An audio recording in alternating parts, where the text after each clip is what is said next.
നമസ്കാരം. ഇന്ന് നമ്മളിവിടെ തയ്യാറാക്കാൻ പോകുന്നത് ഒരു മുളകച്ചാറാണ്.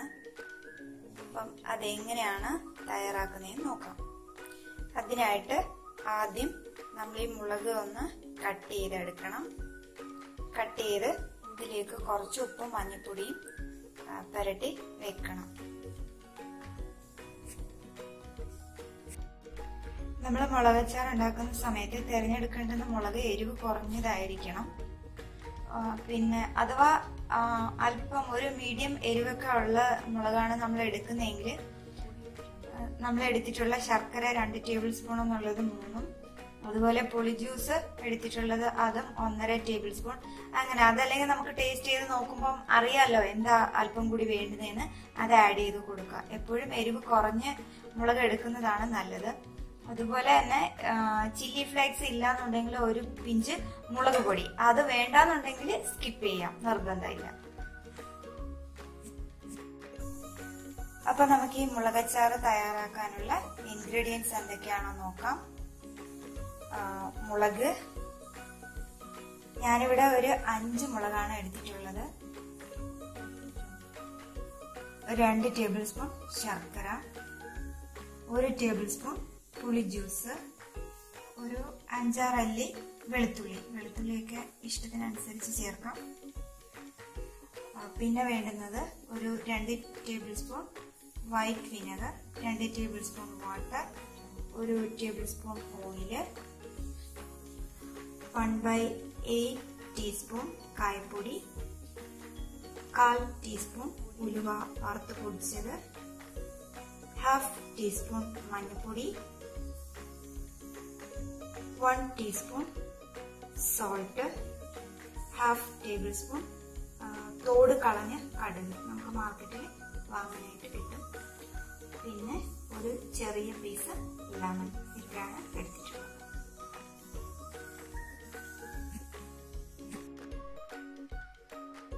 ഇപ്പൊ നമ്മൾ ഈ അരിഞ്ഞു വെച്ചിരിക്കുന്ന പച്ചമുളകിലേക്ക് നമ്മൾ എടുത്തു വെച്ചിട്ടുള്ള മഞ്ഞൾപ്പൊടി ചേർത്ത് കൊടുക്കണം, ഉപ്പ് ചേർത്ത് കൊടുക്കണം. ഉപ്പിന്റെ അളവ് കുറയ്ക്കോ വേണമെന്നുണ്ടെങ്കിൽ കുറയ്ക്കാം. ഞാനിവിടെ 1 ടീസ്പൂൺ ഉപ്പ് എടുത്തിട്ടുണ്ട്. അതിലേക്ക് ഒരു ചെറിയ പീസ് നാരങ്ങയുടെ ജ്യൂസ് പിഴിഞ്ഞൊഴിച്ചു കൊടുക്കാം. ഇത് മിക്സ് ചെയ്യണം.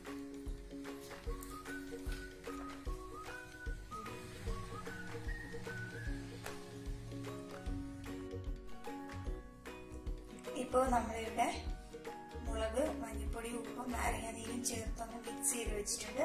ഇതൊരു 10 മുതൽ 15 മിനിറ്റ് വരെ റെസ്റ്റ് ചെയ്യാൻ വേണ്ടി അടച്ചു വെക്കാം. നമ്മള് തവ അടുപ്പിൽ വെച്ചിട്ടുണ്ട്, അത് ചൂടായിട്ടുണ്ട്. അതിലേക്ക് എടുത്തു വെച്ചിട്ടുള്ള 1 ടേബിൾ സ്പൂൺ ഓയിൽ ഒഴിച്ചു കൊടുക്കാം.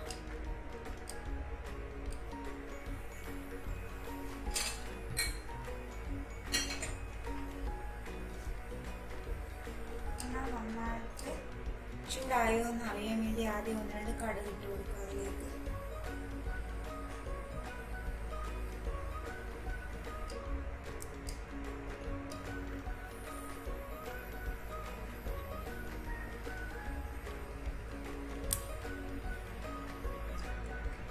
എണ്ണ ചൂടായിട്ടുണ്ട്. നമുക്കിതിലേക്ക് എടുത്ത് വെച്ചിട്ടുള്ള കടുക് ഇട്ട് കൊടുക്കാം.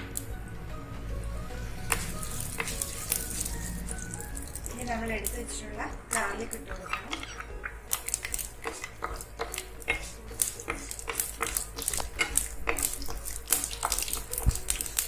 ഇത് നന്നായിട്ടൊന്ന് മൂത്ത് വരട്ടെ.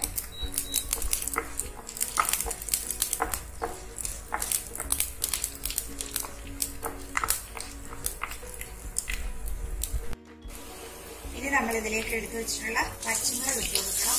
പച്ചമുളക് ഇട്ട് കൊടുത്ത് കഴിയുമ്പോൾ വളരെയധികം ശ്രദ്ധിക്കണം. കാരണം ഇത് എണ്ണയിലേക്ക് വീഴുമ്പോൾ പൊട്ടിത്തെറിക്കാനുള്ള ചാൻസ് വളരെ കൂടുതലാണ്. അതുകൊണ്ട് ഞാനെപ്പോഴും ഒരു അടപ്പ് ഇങ്ങനെ യൂസ് ചെയ്യാറുണ്ട്. പിന്നെ തീ കുറച്ച് തന്നെ ഇട്ട് കൊടുക്കണം. ഈ മുളക് ചെറുതായിട്ടൊന്ന് മൂക്കട്ടെ എണ്ണയിൽ കിടന്നിട്ട്.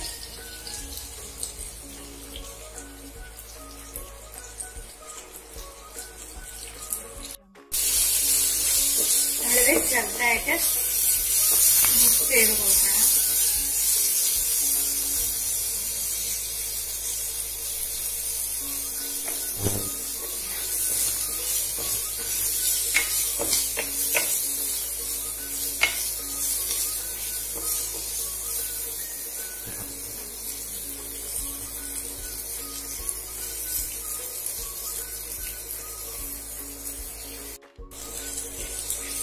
ഇത് ഏകദേശം ഒന്ന് ഫ്രൈ ആയിട്ടുണ്ട്. ഇതിലേക്ക് ഒരു 1/2 ടീസ്പൂൺ ചില്ലി ഫ്ലേക്സ് ഇട്ട് കൊടുക്കണം. അത് ഞാൻ നേരത്തെ കാണിച്ചിട്ടുണ്ടായിരുന്നില്ല. ഇനി ഇതിലേക്ക് നമ്മൾ ഉലുവാപ്പൊടി ചേർത്ത് കൊടുക്കണം. മിക്സ് ചെയ്യാം. ഇതിലേക്ക് നമ്മൾ എടുത്തു വെച്ചിട്ടുള്ള വെള്ളം ഒഴിച്ചു കൊടുക്കാം. ശർക്കര, ഇത് അരിക്കുള്ള ശർക്കര ആണെങ്കിൽ നമ്മൾ ഉരുക്കി തന്നെ ഇതിലേക്ക് ചേർക്കണം. നമ്മൾ എടുത്തു വെച്ചിട്ടുള്ള പുളി,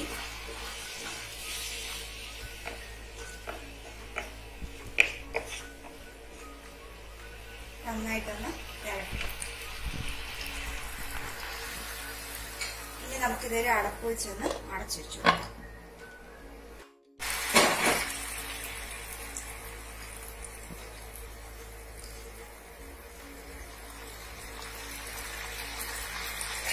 ഇത് നന്നായിട്ടൊന്ന് തിള വന്നിട്ടുണ്ട്. ഇനി നമുക്ക് നമ്മൾ എടുത്തു വെച്ചിട്ടുള്ള വിനെഗർ ചേർത്ത് കൊടുക്കാം. ഇനി ഇതൊന്നുകൂടി നന്നായിട്ട് തിളച്ചൊന്ന് വറ്റണം. ഈ സമയത്ത് നമ്മൾ എടുത്തു വെച്ചിട്ടുള്ള കായപ്പൊടിയും കൂടി ചേർത്ത് കൊടുക്കാം. മിക്സ് ചെയ്ത്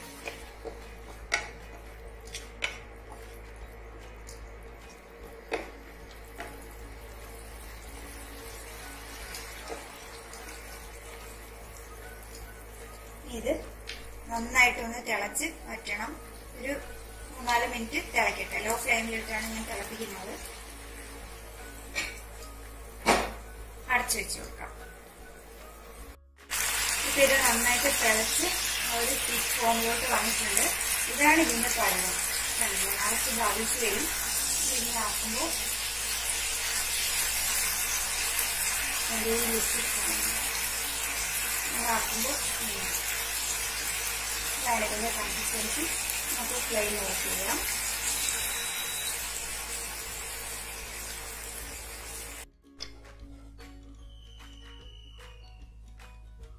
നമ്മുടെ മുളകച്ചാറ് ആയിട്ടുണ്ട്.